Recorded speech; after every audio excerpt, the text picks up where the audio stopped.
Hey guys, welcome back. To celebrate the Flood's return, and also the channel hitting 50,000 subscribers, which, by the way, holy shit, thank you. That number is insane.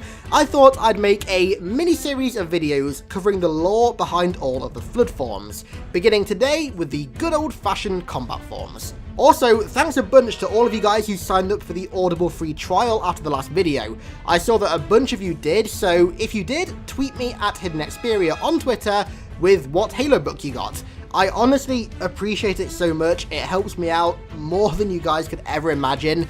And I hope you enjoy what you get for it. Reminder that it's audibletrial.com/hiddenxperia if you want a free Halo audiobook and also want to help me out. So, the three main types of combat form that we fought in the original trilogy were human, elite, and brute forms, all of which had different traits, but before we get into that, let's cover the actual process of infection. Of course, for a host to be infected, most of the time an infection form is needed, which I'm going to be covering in the next video.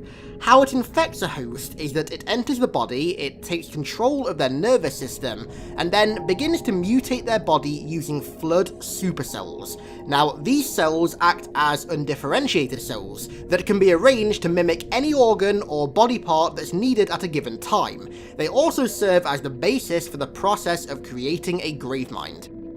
As the host is being infected, internal organs are broken down and used to create the tentacles and other physical mutations that we see on a combat form. Similar to a common zombie, combat forms are actually able to spread the supercell to other victims by simply wounding them, making even contact with them extremely dangerous. Until the host has been completely infected by the supercell, the red antenna of an infection form sticks out the chest and acts as a sort of pseudo-nervous system, helping control the movements of the host. When infected, some of the host's knowledge and also muscle memory is retained, which is why they're able to still fire weapons and interact with equipment and, in the very weird case of Halo 2, commandeer vehicles. I still find it very weird to this date seeing a Flood just sort of chilling in a warthog. I don't know, it's always looked quite odd. Both living and dead hosts, as we know, can be infected, and if a living host somehow isn't killed during the infection process, the infection form can retrieve vast amounts of information from their memory, which is how they're able to, like I said, utilize their muscle memory and use weaponry. Now, this can result in a fucking horrifying experience in some cases, where the infection form hasn't yet got total control over the host, like in the case of Jenkins from Combat Evolved. Jenkins was infected and tried to commit suicide when he still maintained some autonomy to stop the pain, but didn't have enough control over his body to do so. The infection form regained control. If you want to read more about this, then I'd suggest reading The Flood. The infected Jenkins section gets honestly quite disturbing at some points, and it really nails home how scary and vile the Flood really are. People always question why the Flood is one of my favourite Halo novels, and that section right there is exactly why. It really exacerbates how scary the Flood are. The overall process of infection is generally very fast. The flesh of the host is rapidly digested during infection, which is why combat forms look decayed and like yellowy and rotten. Something we've never seen in the games, that I'd actually love to see at some point however, is what happens to a combat form after they've been alive for a while. They gain the ability to create infection forms and store them in their back, which can burst out like a carrier form, and also, if you've seen the new Alien movie, that might sound a little bit familiar. However, once the combat form has lived out its usefulness, it tends to get transformed into a carrier form anyway, or maybe gets used as biomass to form a gravemind, one of the two, so that's probably one of the reasons we don't see this in-game much. Okay, so let's move on to the different variants of combat form. The vast majority of organisms with a central nervous system are susceptible to Flood infection, but the reason you don't see many infected grunts or jackals, for example, is due to their weaker body structure. Also, the reason that hunters can't be infected is because they don't have a central nervous system, and the reason that drones can't be infected is due to a serious lack of calcium in their exoskeleton. However, the three most common types of combat form, in the original trilogy at least, that we saw were human, elite, and brute forms. So let's begin with human forms. So because the average height and body size of a human is significantly smaller, these combat forms are smaller and also thinner than the rest, which does make them weaker.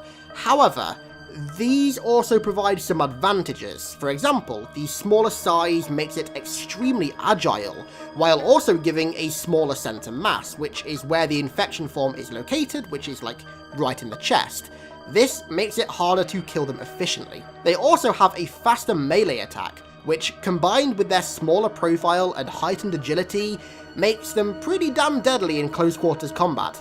Moving on to the elite combat form, and it has a unique trait that the other two types of combat form don't have, the ability to utilize the elite's armor utilities. Now, because the combat harness of an elite isn't totally destroyed during infection, more so damaged and sort of moved aside, some combat forms are able to utilize their active camo modules, or even their energy shields. This gives them artificial agility and strength, which on top of their already existing strengths, makes them quite a tough target. Okay, so the brute combat form also offers some pretty unique differences. Because it retains most of its host traits, it remains as aggressive as a regular brute. This is why its most common attack is to charge its enemies, which is very similar to what a brute does when it goes berserk. However, due to its bulkiness and weight, it moves much slower than human and elite forms. Also, because brute power armor covers a majority of the body, no brute at least has ever been seen infected without having its armor totally destroyed. So it's unknown whether the infection form could maybe utilize the armor's abilities like with an elite. Maybe it could even use equipment, such as the invulnerability module in Halo 3. Now, holy shit, if you give that to a brute combat form that has a rocket launcher, no, please. Okay, 343, please never do that. Another odd thing about the brute combat form is that the infection form doesn't bury itself center mass in the brute's chest. Rather, it goes inside its jaw, which stretches its mouth open, which leaves it with this really horrifying scream-like expression. Also worth noting is a combat form that sadly we'll likely never see, the Forerunner combat form. Now, this has only ever been described in Defender of the Storm, which, by the way, is a fantastic mini-story from Halo Fractures. Now, in this story, their appearance was described as being basically what we would expect from a combat form, very similar to the ones that we know. Rotten flesh with long limbs and pieces of the host's armor sticking off the body. Now, I'm still dreaming for a game about the Forerunner Flood War. One day. Please, 343, one day. So that's it for the combat forms, and that's it for today. In the next video, we're going to be covering the lore behind what I've sort of called the Infector forms. And then, the video after that, we're going to be finishing off this little Flood lore mini-series unnamed thing by looking at the pure forms. So thanks again, guys, for 50,000. That number is honestly insane. The 100k dream is actually getting really, really fucking close right now.